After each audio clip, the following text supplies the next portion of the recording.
Hi guys, how are you? And today we are going to be taking a look at the ugreen SATA to USB 3.0 adapter.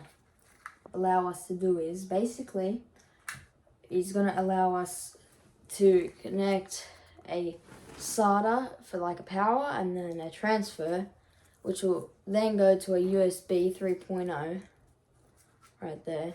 This is made by ugreen.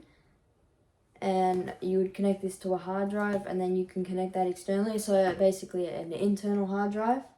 And this works for a 3.5 inch hard drive or a 2.5 inch hard drive. I'm going to show you how to connect both of those today. But one thing to note first is for these smaller 2.5 inch drives, this is going to have enough power and the laptop or computer is going to have enough power to power this on its own, so you won't need anything else except the cable. But for the 3.5 inch drives, these do need extra power for them to get going and then connected. And the thing about the ugreen one is it has that little adapter for power, so that is a 12 volt DC cable, which looks something like this. And you only need this for the 3.5. So I'm going to show you how you can connect this. Obviously it's going to be upside down because that's the way I'm plugging it. So once you have that plugged in, go ahead, just line it up, and if it doesn't look right, make sure you have a look because you don't want to bend those, remember. So plug that in, and then you can go ahead, plug this into your computer, and this will work just like an external drive, and I'm going to show you on the computer now. Alright, so once you guys go ahead and take this cable right here, which is the USB right there, and plug that into your computer. You can see this is the 2.5, so it's powered. So immediately it's popped up, and if this doesn't pop up for you just like so, then what you would do is you would come down to generally on a Windows machine, it would come down here. Is this little fold icon. If it's not down there, you can go ahead and search for it, and once you're going to search is File, Explorer, and it's come up here. So once you locate this, we're going to come in here and we're going to select this PC. And right here is that drive I just plugged in. And we're using this drive externally. It's not in the computer.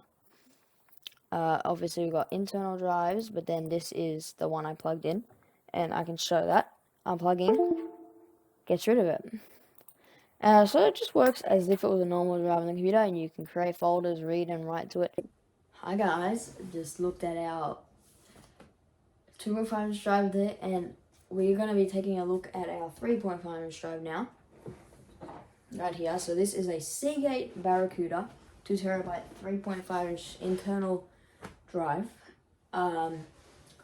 So we need to get our adapter sorted, and one thing I want to mention is that this adapter that I bought here did not come with this power. So I did have to provide my own 12 volt DC power by buying one, and this was like $8, and this adapter was, I don't know, but I'll put a link in the description so you can check it out for yourself, as well as a power. But also another thing I want to mention is, you might be going, oh yeah, I got some old drive. You see that USB 3.0, it's really fast, but don't be fooled, because this even though it's a USB 3.0, the speed of whatever the maximum speed of this hard drive is then this connection is going to be limited to the max speed of this drive. So if this has speeds higher than this drive can read and write, well, this connection is still going to be limited to this drive's speed, and it's not going to using. But if you were to connect this to an SSD, which a solid state drive, which could possibly have those, could be able to use this thing to its max, but yeah, so then that makes, because then you would be getting high speeds. So if this is capable of doing the high speeds of this USB 3.0, then that's going to work. But if that drive is not and it's connected, then that means this connection will be limited. So enough of that, let's have a look at our 3.5 inch drive. So how we get our adapter ready is we got adapter here. We're going to go ahead and grab our 12 volt power. And it's pretty obviously. But you see you got that power, it looks like that on the end of our drive here. Just go ahead, plug that in. Now we're ready to connect it. So what you're just going to do is give this some power. So go ahead, connect it to wall power. What we're going to do now is, so got that plugged in. Alright, so we got the drive plugged in, and well, just like we did before, go ahead, go to our file explorer, this PC, bam, so that's the drive we just plugged in, because remember, like before, this was the ones that we had internally. That's the drive we plugged in, and it's there, it's working. And that's how you connect the 3.5 inch drive, and then this is handy, because then I can use this as a drive without actually having it in the computer. Now,